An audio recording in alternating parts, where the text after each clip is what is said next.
He stood before her, a man she had loved for a decade, his eyes as cold as the marble floors of their multi-million-dollar penthouse. He uttered the words that shattered her world, "I want a divorce." Beside him, his beautiful younger assistant smirked her victory complete. He thought he was leaving his wife with nothing but a broken heart and a pittance. He thought he had all the power, all the money, and the best lawyers money could buy.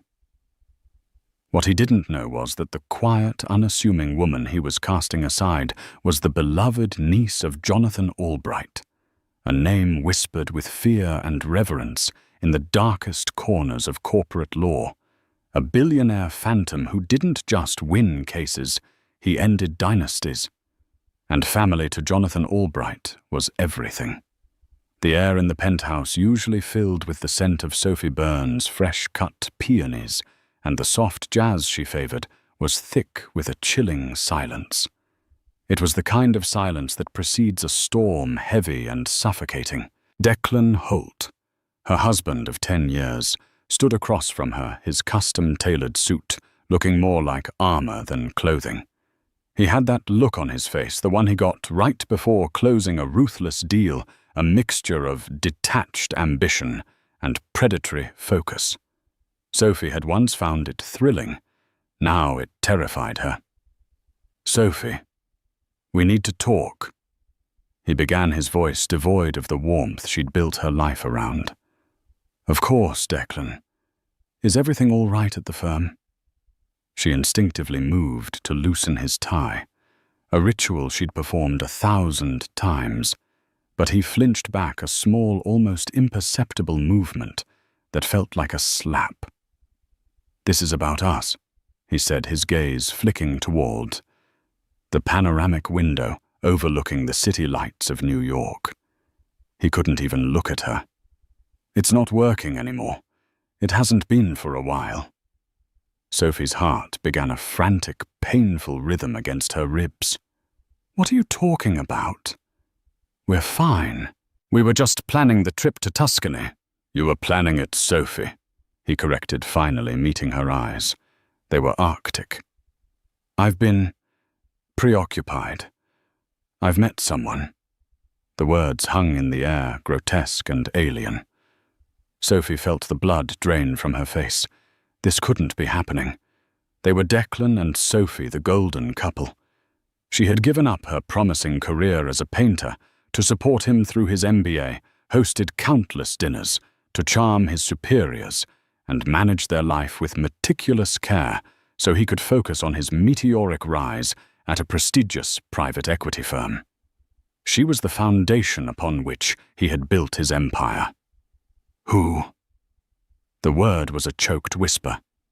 As if on cue, the polished mahogany door to the penthouse swung open. In walked Kendra Shaw, Declan's junior analyst. She was everything Sophie wasn't. Any more sharp, sleek her ambition, a palpable energy field. She wore a dress that was criminally expensive and utterly inappropriate for a simple visit. She walked not to the living area, but directly to Declan's side, her hand possessively sliding into his. The gesture was a declaration of war. "Kendra." Sophie's voice broke. The betrayal was a physical blow, knocking the air from her lungs. The countless late nights at the office, the business trips, the sudden password on his phone, it all coalesced into a monstrous, undeniable truth. "I want a divorce," Declan stated, as if discussing a quarterly report. "I've instructed my lawyer to draw up the papers. They're very generous, all things considered. I'll give you the condo in Miami and a one-time payment. It's more than fair." Fair. Sophie's shock was slowly being consumed by a rising tide of white-hot rage. 10 years of my life, my career, my support, and you offer me a vacation home and a payment. Kendra smirked, a small, cruel twist of her lips. "Don't be dramatic, Sophie. You haven't worked in years. You were living off his success. This is a golden parachute for a life you didn't even build." That was the line. The carefully constructed dam of Sophie's composure burst. "Get out!" she hissed, her voice trembling with a fury she didn't know she possessed. "Both of you, get out of my home." "Technically," Declan said, straightening his tie with a preening motion. "It's my home. Every asset is in my name, a precaution my father insisted on. You'll find that legally you have very little claim to anything. Take the deal. It's the smart play." He tossed a business card onto the coffee table. "Robert Greer, my attorney. Have your lawyer call him." He then turned and, with Kendra clinging to his arm, walked out of the life they had built together, leaving Sophie standing alone in the silent, cavernous space that was no longer her home. The city lights blurred through her tears. He had taken everything.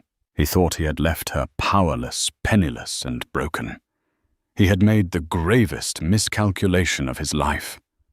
The business card on the table felt like a final insult, but as Sophie stared at it, a memory surfaced, a promise made long ago by a man who rarely made them. Her quiet, reclusive uncle. The one her mother always told her to call if she was ever in real trouble. The one Declan had met once years ago and dismissed as a stuffy old academic. Sophie's tears stopped. The trembling in her hands subsided, replaced by a cold resolve. Declan had a high-powered lawyer. But she had family. She picked up her phone, her fingers flying across the screen to find a number she hadn't dialed in over 5 years. The next 2 days were a blur of hollowed-out shock and nauseating anxiety.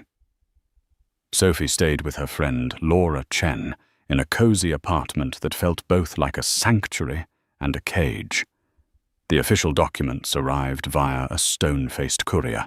Spreading them out on Laura's dining table, the legal jargon was like a foreign language, but the numbers were brutally clear. Declan's offer, which he'd called generous, was an insult spat in the face of their shared history.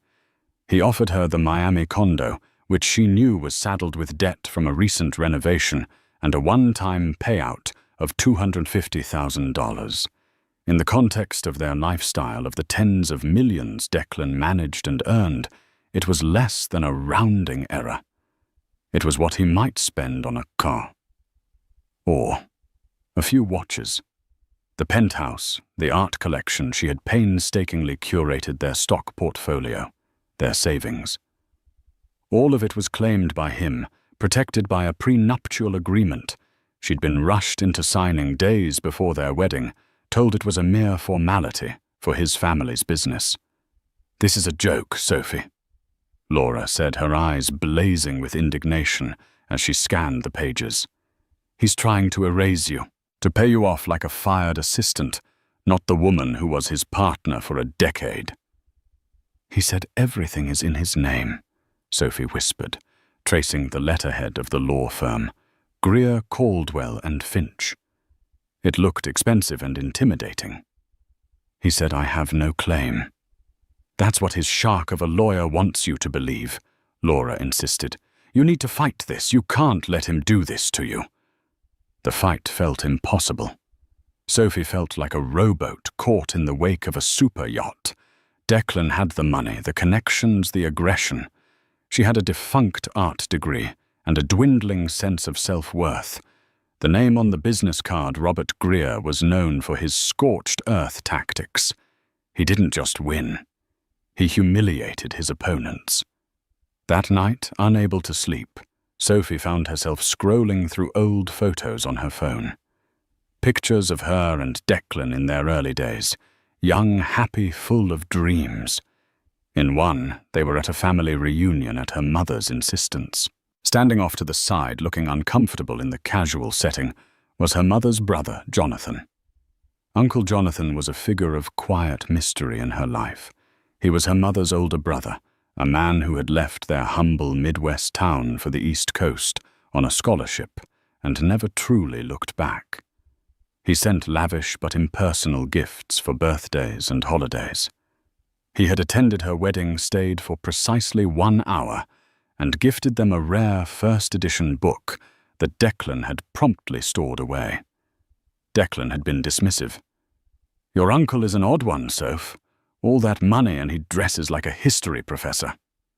But Sophie remembered her mother's words spoken to her a month before she passed away. "Sophie, honey, if you are ever in real serious trouble, the kind of trouble that feels like the world is ending, you call Jonathan. Don't be proud. Just call. He takes care of family." It felt like a last resort, a desperate plea to a virtual stranger. What could he do? He was just a lawyer, wasn't he? Probably semi-retired, living off old money. But Declan's cruelty had pushed her past the point of pride. She was in the kind of trouble that felt like the world was ending. With a deep, shuddering breath, she found his number in her contacts. It was just listed as Uncle Jonathan. Her thumb hovered over the call button.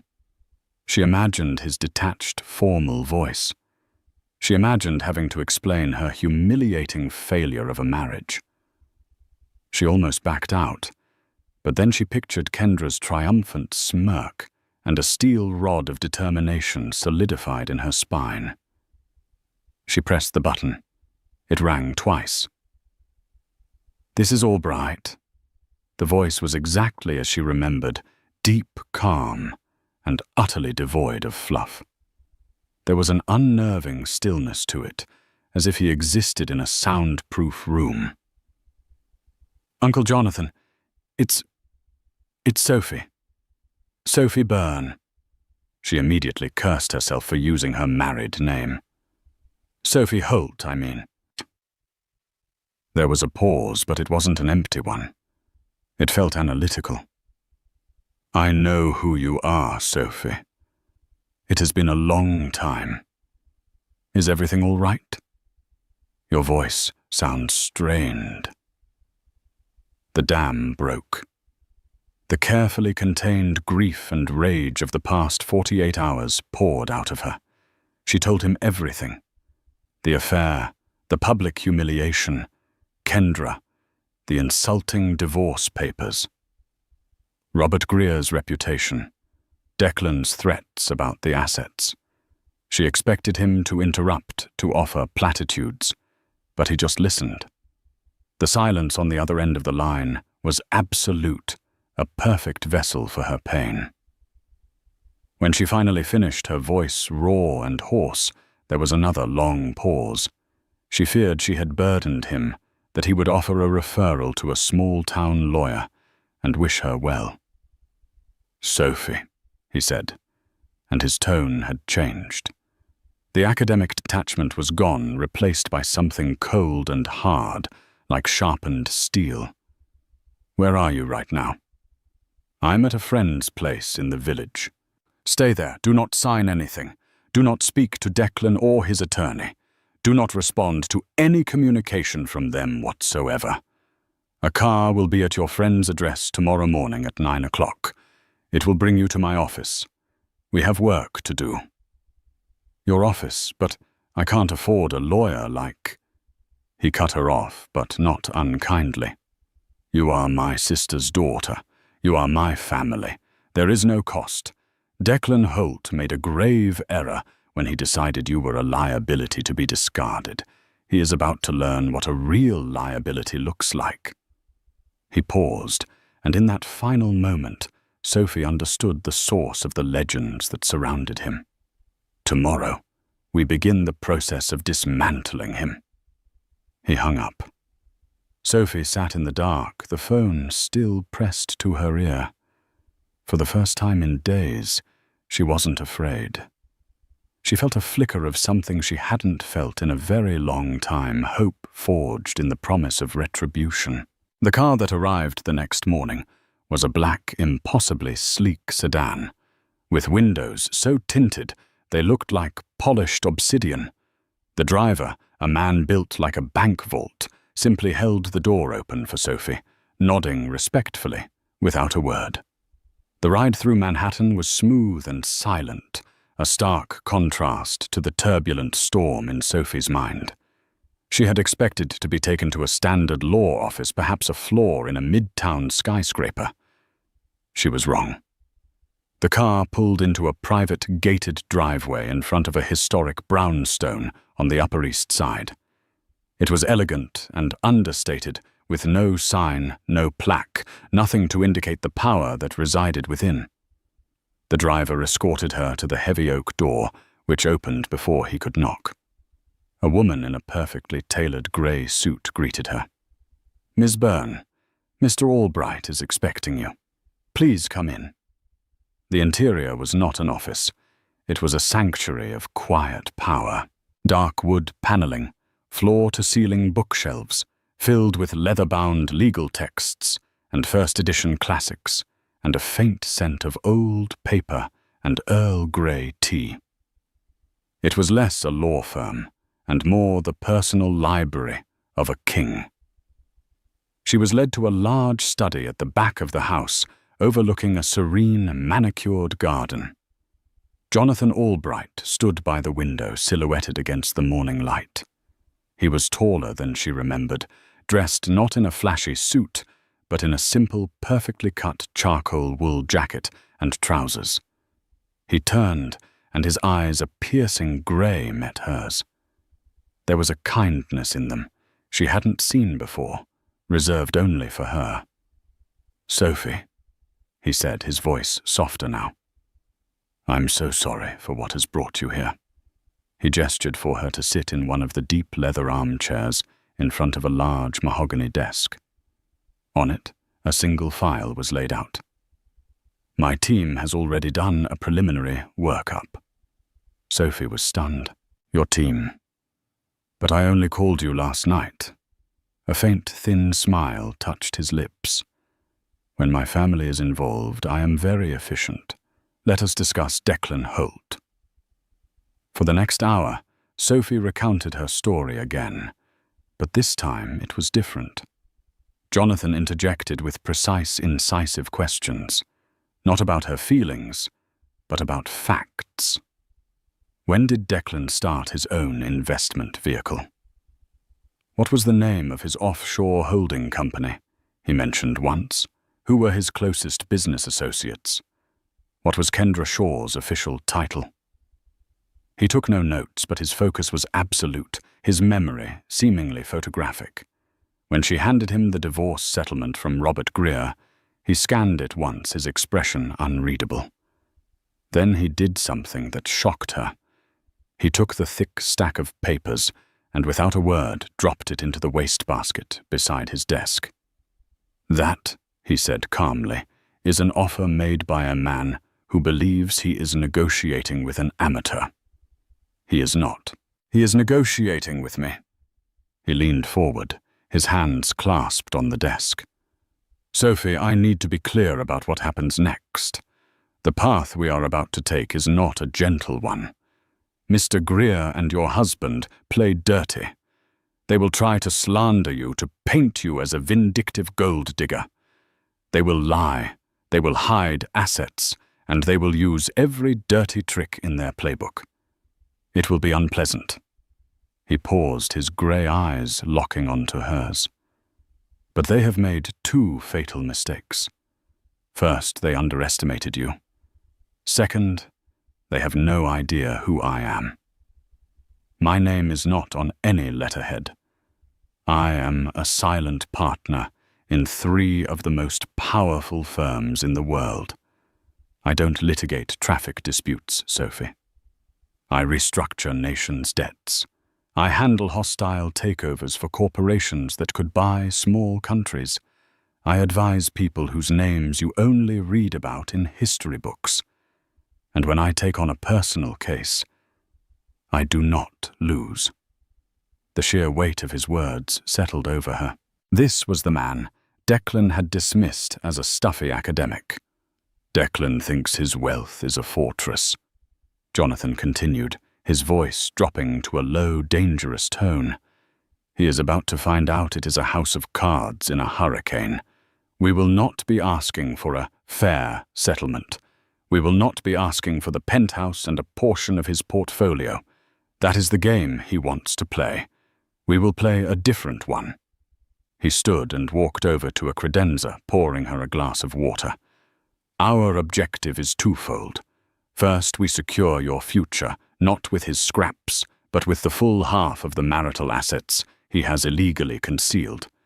Second, we ensure that Declan Holt understands in no uncertain terms the profound consequences of betraying my sister's daughter." He handed her the glass, his expression shifting from iron to avuncular care. "This will be difficult for you, but you will not be alone. I have the best forensic accountants, private investigators, and legal minds on the continent. They now work for you. All I need from you is your trust and your permission to act." Sophie looked at this man, this enigmatic powerhouse who was her blood. In him, she saw not just a lawyer, but a protector. She saw the strength her mother had always spoken of. She remembered Declan's smug face, Kendra's cruel smirk, and the feeling of being discarded like trash. She took a sip of water, her hand steady now. She met his gaze, and for the first time he saw the family resemblance in the steely resolve of her eyes. "You have it," Sophie said, her voice clear and strong. "You have my permission. Do it." Jonathan Albright gave a slow, deliberate nod. It was the nod of a general who had just been given the order to advance. "Excellent. Now let's talk about the shell corporation he registered in the Cayman Islands 3 years ago, the one he thinks no one knows about." Declan Holt was enjoying the spoils of his new life. With Sophie gone, Kendra had moved into the penthouse, her influence spreading like an invasive vine, replacing Sophie's elegant taste with something more modern and ostentatious. At his office, he felt untouchable. He had just secured a massive round of funding for a new tech merger, a deal that would make him a legend in the private equity world. The divorce was a minor annoyance, a loose end to be tidied up.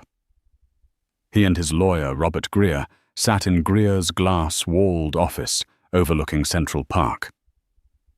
"So what's the word?" Declan asked, swirling the amber liquid in his glass. "Has she caved yet? I assume she's hired some second-rate divorce attorney who's billing her by the hour to cry on his shoulder." Greer chuckled a slick, self-satisfied sound. "Not yet. I received a letter this morning. She's retained counsel." He slid a piece of paper across his desk.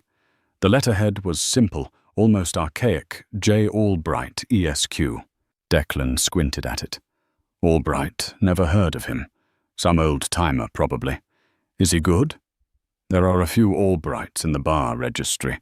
None of them are big names in matrimonial law. Probably a semi-retired friend of the family. He's asking for preliminary financial disclosures. Standard procedure. We'll send him the basics, the doctored statements we prepared. He'll posture demand a bit more, and we'll settle for a little over our initial offer to make him look good. She'll be out of your hair in a month, Greer said with a wave of his hand. Good, Declan said, taking a satisfying sip of his scotch. The faster the better. I want this merger closed and my life simplified before the end of the quarter.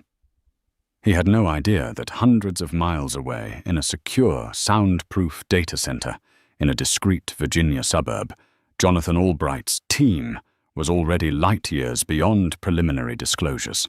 Jonathan didn't play by the standard rules of discovery because he knew men like Declan never would. He operated on the principle that the truth is always there. You just have to know how to listen to the silence. His lead forensic accountant, a quiet man named David Chen, coincidentally. Laura Chen's older brother, a fact Jonathan filed away as a pleasant irony, was a genius at navigating the digital ghosts of hidden money. He's arrogant, David said to Jonathan over a secure video link, pointing at lines of code on his screen. Declan Holt uses a top-tier encryption for his primary servers, but he's got a secondary personal server routed through a proxy in Panama. He thinks it's his private playground.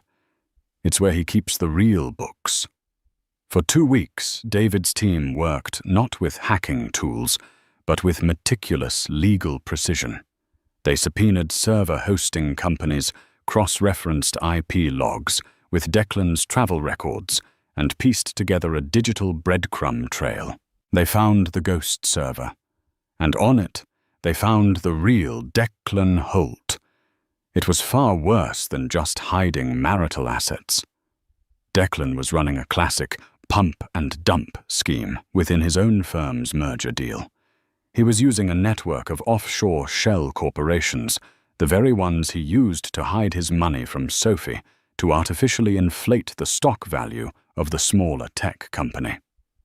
Once the merger was announced, he and a small circle of co-conspirators planned to sell off their shares, making hundreds of millions, while the parent company and its investors would be left holding a massively overvalued and ultimately worthless asset.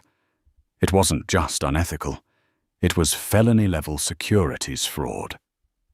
Jonathan Albright sat in his study, reading the report from David's team. His face remained impassive, but a cold fire burned in his eyes. Declan wasn't just a cheating husband. He was a common criminal dressed in a bespoke suit. This changed the game entirely. Meanwhile, Sophie was undergoing her own transformation. Jonathan insisted she be involved in every step. He had her sit in on meetings, explaining the complex financial structures in simple, clear terms. He wanted her to understand the depth of Declan's deception, not just emotionally, but intellectually. He also assigned a junior associate, a bright young man named Ben Carter, to work with her, organizing her personal records, old emails, photo albums with dates, travel itineraries. "Every piece of your life together is a thread," Ben explained. "Mr. Albright believes in weaving a complete tapestry. Declan will claim you contributed nothing. We will prove you were the entire framework of his success, making everything he built marital property." Slowly, the fog of victimhood began to lift from Sophie. She found old emails where she'd given Declan advice on a difficult client notes she had taken that helped him prepare for a major presentation, photos of them at events she had single-handedly organized to advance his career. She was not a freeloader. She was an uncredited, unpaid partner. The anger that had been a dull ache now sharpened into a fine, dangerous point. She was no longer just fighting for money. She was fighting for her history, for her identity. One afternoon, Ben brought her a new file. "We're preparing for depositions. Mr. Albright wants you to review this." It was a complete psychological and financial profile of Kendra Shaw, her college debts, her social media history, her ambitious career path, her previous relationships with wealthy, powerful men. Jonathan's team had left no stone unturned. "Why do we need all this?" Sophie asked, feeling a bit queasy.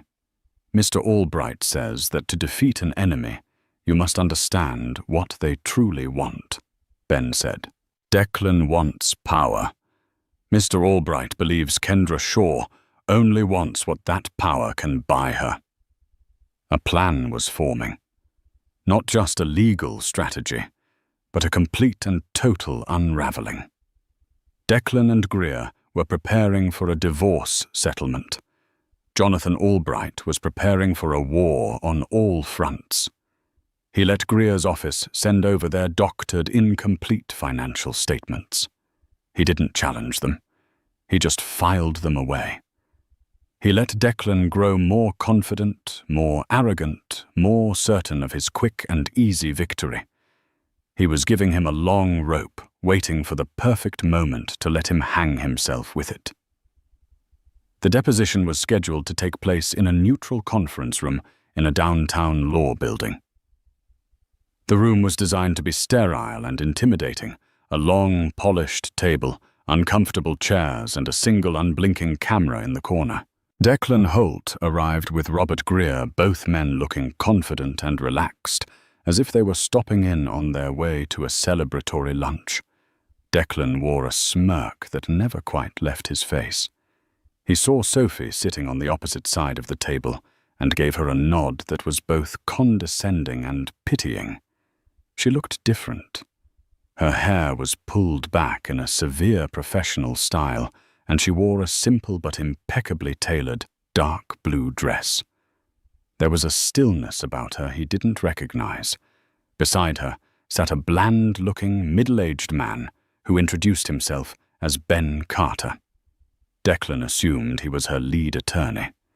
Greer leaned over to Declan. "See, not even the main guy showed up. He sent a junior. They're not serious. We'll be out of here in 2 hours." The court reporter swore Declan in. Ben Carter began with a series of simple foundational questions about his career, his income, and the timeline of his marriage. It was boilerplate, and Declan answered with practiced ease, occasionally glancing at Greer for an approving nod. An hour into the deposition, the door to the conference room opened silently. Jonathan Albright entered. He didn't make a sound, simply taking a seat in a chair against the back wall behind Sophie's line of sight, but in Declan's direct view. He opened a thin, leather-bound folder and began to read as if he were merely an observer. Declan's flow faltered for a second. He glanced at Greer, who just shrugged, equally perplexed. Who was this old man? Ben Carter continued with his questions, but now they began to subtly shift. Mr. Holt, let's turn to your corporate assets. Can you list for the record all entities holding companies or investment vehicles in which you hold a controlling interest? Following Greer's coaching, Declan listed the main domestic companies, the ones that were already a matter of public record. He conveniently omitted the network of offshore shells. That's everything, he said with finality. Are you certain, Mr. Holt? Ben asked calmly. You are under oath. Yes, I'm certain, Declan snapped, growing irritated. It was then that Jonathan Albright closed his folder with a soft click. The sound seemed to echo in the silent room. He stood up and walked slowly to the table, placing the folder in front of Ben. He nodded at Sophie a brief, reassuring gesture before turning his full attention to Declan. His grey eyes were like chips of ice. Mr. Carter, if I may, Jonathan said, his voice quiet, yet commanding the entire room. Greer immediately bristled. And you are, Greer demanded. Jonathan Albright, co-counsel.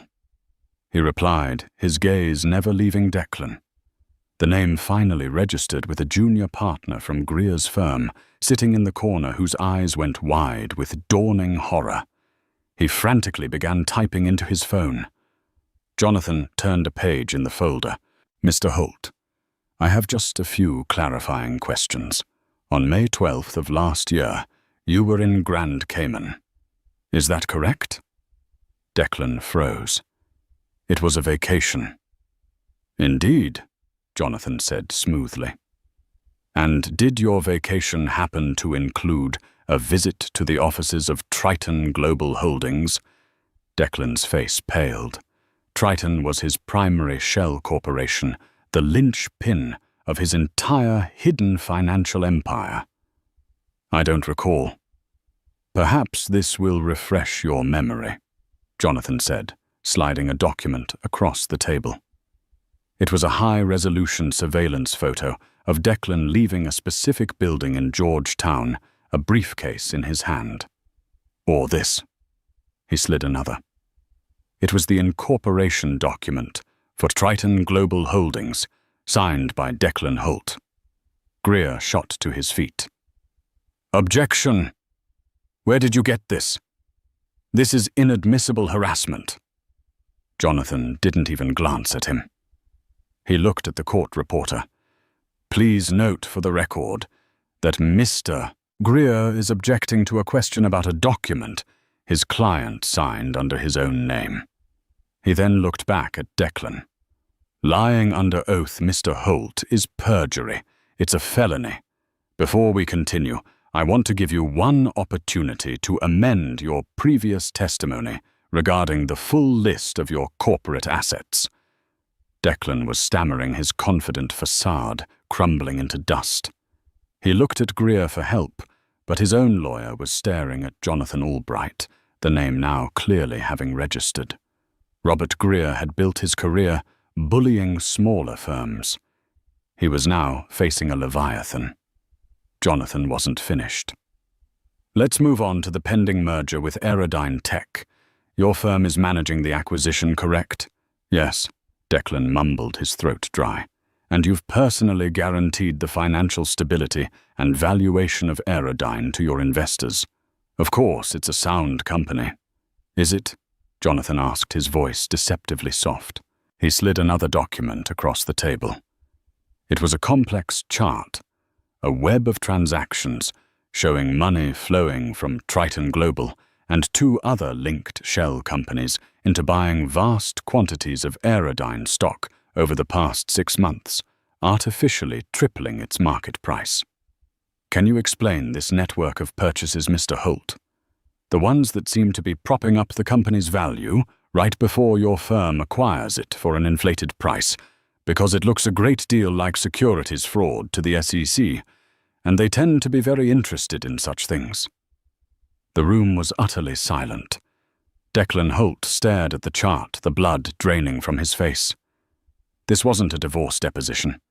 It was an execution. He wasn't just losing his money. He was losing his freedom. Jonathan leaned forward slightly. My niece Sophie has been through a great deal of distress.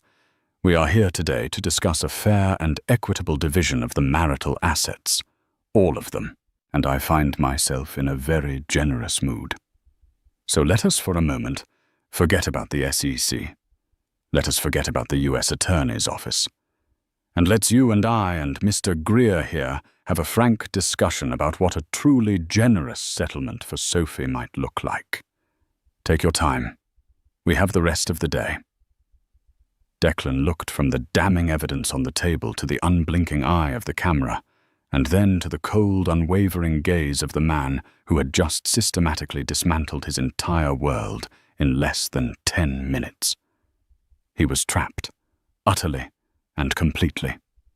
The deposition was a bloodbath. When Kendra Shaw was called in next, she walked in with the same confident swagger as Declan. She had been coached to portray Sophie as an uninvolved spendthrift wife who was emotionally unstable. Jonathan allowed her to give her rehearsed speech. He let her lie about the timeline of her affair with Declan. He let her paint her self-serving picture. Then he calmly presented her with her own evidence copies of her credit card statements, showing lavish gifts from Declan dating back 2 years. Hotel folios from their business trips booked on a corporate card linked to one of Declan's shell companies.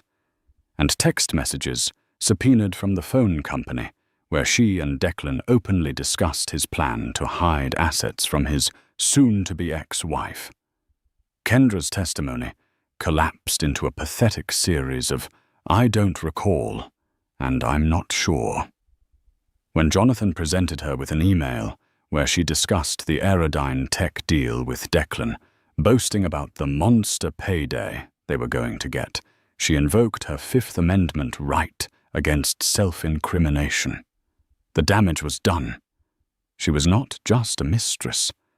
She was a co-conspirator. That evening, a shell-shocked Robert Greer called for an immediate settlement conference. The bravado was gone, replaced by the quiet panic of a man whose career was flashing before his eyes. They met not in a sterile conference room, but in the quiet, imposing study of Jonathan Albright's brownstone. Declan looked like a ghost. He hadn't slept. The man who had walked into the deposition, a master of the universe, now looked like a cornered animal. Kendra was not with him. "All right, Albright." Greer began, his voice strained. "What do you want?" Jonathan sat behind his desk, Sophie seated beside him. She was no longer a spectator. She was a partner in this judgment. "What I want, Mr. Greer, is irrelevant," Jonathan said calmly. "What my client is entitled to is what we are here to discuss. And what she is entitled to is a full and complete half of a marital estate that by our forensic accountant's conservative estimate is valued at approximately $94 million. Not the paltry $3 million you declared." Declan choked. 94. That's insane. That's my entire net worth. Everything I've built. No. Sophie said, her voice steady and clear. It was the first time she had spoken directly to him. "It's everything we built. And you used it to commit federal crimes."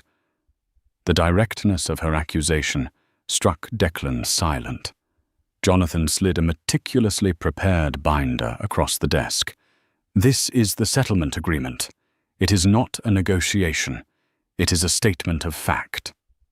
Greer opened it. His eyes widened as he read the terms. The Manhattan penthouse title to be transferred to Sophie Byrne, free and clear of all liens. The full art collection independently appraised at $12 million. The Hamptons Beach House. A cash settlement of $35 million to be transferred from his known accounts within 72 hours. Declan would assume all marital debts, including the underwater mortgage on the Miami condo. A permanent, irrevocable, non-disclosure agreement, preventing Declan from ever speaking publicly or privately about Sophie or her family. "This is impossible," Greer stammered. "This would ruin him. He'd be left with nothing but debt and his stake in a company that's about to be investigated." "That is an astute summary," Jonathan said, his voice flat. "It is also the only alternative to option B." "Option B?" Declan asked, his voice barely a whisper. Jonathan picked up a second, much slimmer folder from his desk. It was unmarked. "Option B is quite simple. You reject this settlement. In that event, at 9 o'clock tomorrow morning, a full copy of our findings, the offshore accounts, the evidence of perjury, the entire pump-and-dump scheme, complete with your lover's corroborating emails, will be delivered via messenger to the Enforcement Division of the Securities and Exchange Commission and the U.S. Attorney's Office for the Southern District of New York. Your assets will be frozen pending a federal investigation. Your firm will fire you. Your investors will sue you. And you, Mr. Holt, will very likely be trading your bespoke suits for a government-issued jumpsuit." He let the words hang in the silent room. "You will lose everything anyway," Jonathan concluded. "The only difference is that with option A you get to keep your freedom. It is by any measure an extraordinarily generous deal. You have 1 hour to decide." Declan looked at the papers, his mind racing. It was checkmate. Jonathan Albright hadn't just come to the game with a better strategy. He had flipped the entire board over. He had used the law not as a tool for negotiation, but as a weapon of absolute destruction. All of Declan's cleverness, his ruthlessness, his hidden accounts, they were all just ammunition that Jonathan had turned against him. He looked at Sophie, really looked at her for the first time in years. He saw not the docile, supportive wife he had decided to discard, but a formidable woman with eyes of steel. He had poked a sleeping bear, only to find out it was guarding the entrance to a dragon's lair. His shoulders slumped in utter defeat. His empire was gone. His reputation was shattered. His future was a black hole of debt and disgrace. "I'll sign it," he croaked, the words tasting like ash in his mouth. Robert Greer, looking pale, simply nodded, already calculating how to distance himself from his now toxic client. Jonathan pushed a pen across the desk. A wise decision. As Declan signed away his empire, Sophie felt no elation, no joy, just a quiet, profound sense of justice. It wasn't about the money. It was about the truth. It was about reclaiming the decade he had tried to erase. He hadn't just lost a divorce case. He had been weighed, measured, and found wanting by a power he could never have comprehended. The weeks following the settlement conference were strangely quiet. The cataclysm of Declan Holt's downfall didn't happen with a thunderous roar, but with the silent, creeping finality of a rising tide. Sophie heard the news not from a triumphant phone call from her uncle, but in trickles and whispers from the social circles she had once inhabited. A call from a former friend, her voice dripping with faux concern, mentioning Declan had abruptly resigned from the firm. A small dry article in the financial section online about the collapse of the Aerodyne tech merger, citing unforeseen internal complications. The news was sanitized, scrubbed of its damning details by corporate lawyers, but the message was clear. Declan was out. He was erased. Then came the final, pathetic bookend to that chapter of her life. Laura called her voice a mixture of pity and disgust. Kendra Shaw had been seen at the airport boarding a flight to London. A mutual acquaintance had reported that she had left Declan a terse note and had taken with her a Patek Philippe watch he'd just given her a parting gift she apparently felt she had earned. He had traded his entire kingdom for a mercenary's fleeting loyalty, and in the end was left with nothing but debt and the hollow echo of his own arrogance. Sophie felt no thrill of victory, no surge of vengeful pleasure. There was only a profound, somber sense of closure. The war was over. The ghost that had haunted her was exorcised. Her first act of reclamation was to return to the penthouse. Walking through the door with the keys feeling heavy and foreign in her hand was a surreal experience. The space was still filled with the ghosts of her past life. Kendra's sterile, modernist furniture, all chrome and black leather, felt like an insult to the home Sophie had so lovingly curated. For a day, she simply walked the silent rooms, touching the cold marble countertops, looking out at the sprawling city that had once felt like their shared throne. It wasn't a home anymore. It was a museum of a life that no longer existed. The next morning, she made a decision. She hired a team of movers with a simple instruction. Take everything that isn't nailed down, donate the furniture, sell the electronics. I want the space empty.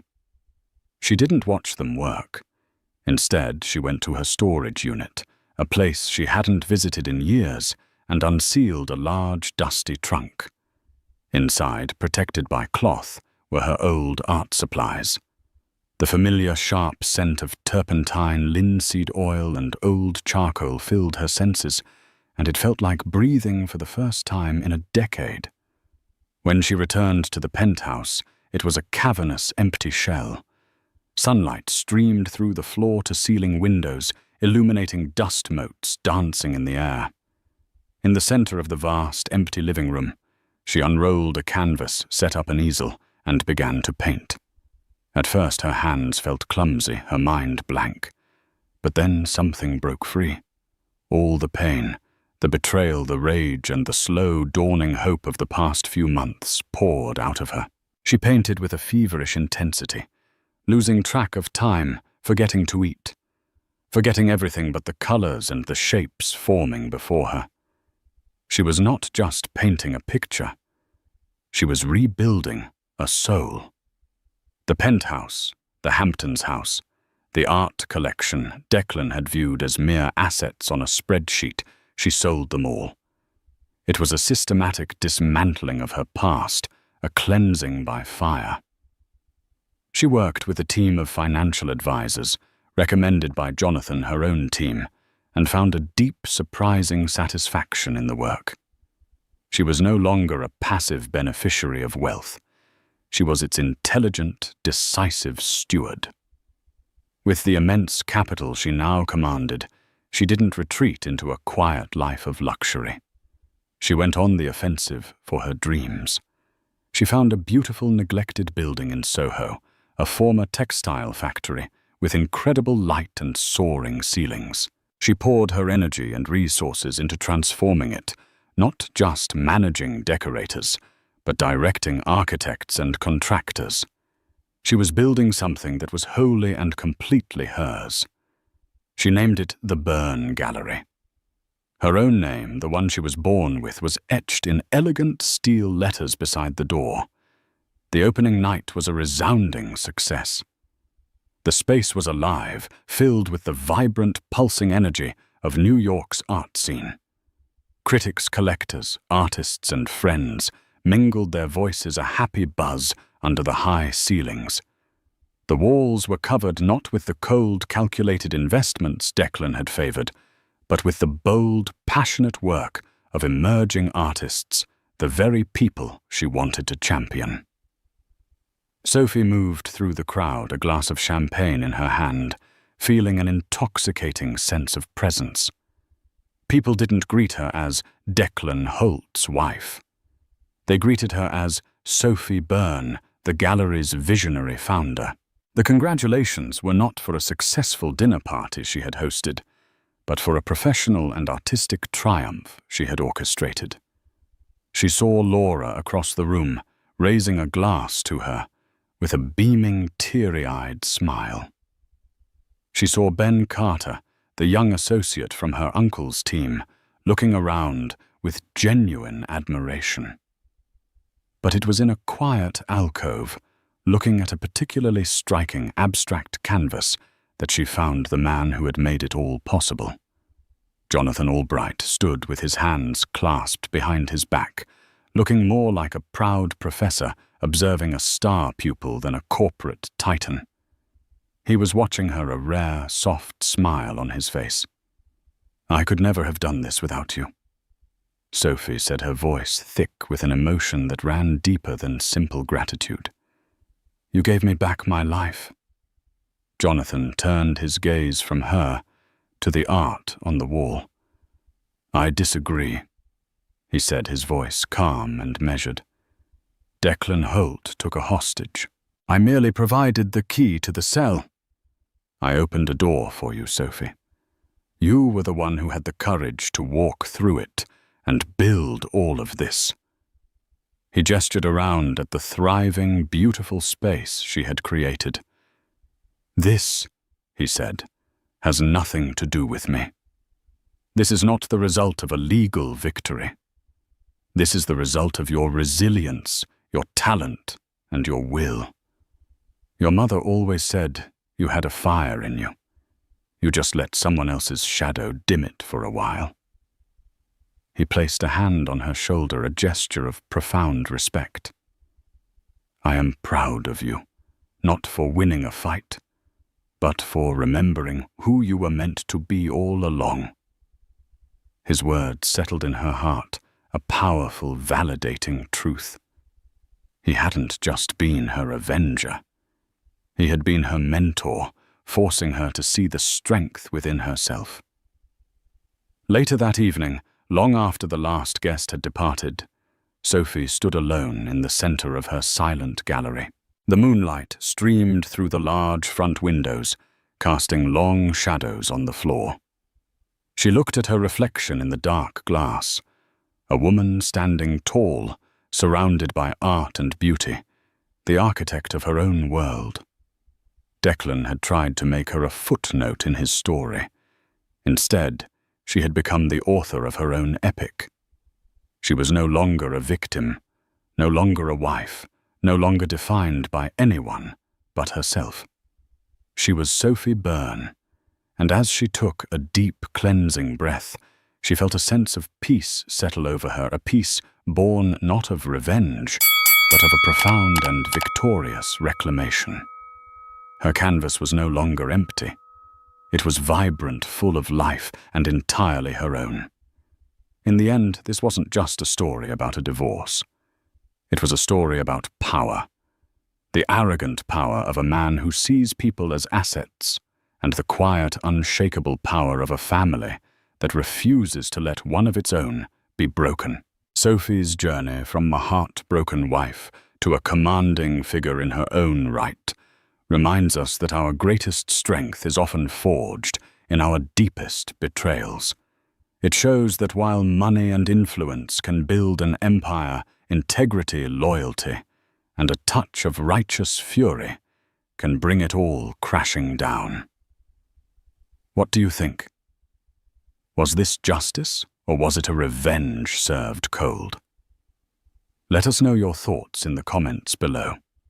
If you were moved by Sophie's story and want to hear more tales of incredible twists and ultimate justice, don't forget to hit that like button, share this video with someone who needs to hear it, and subscribe to the channel.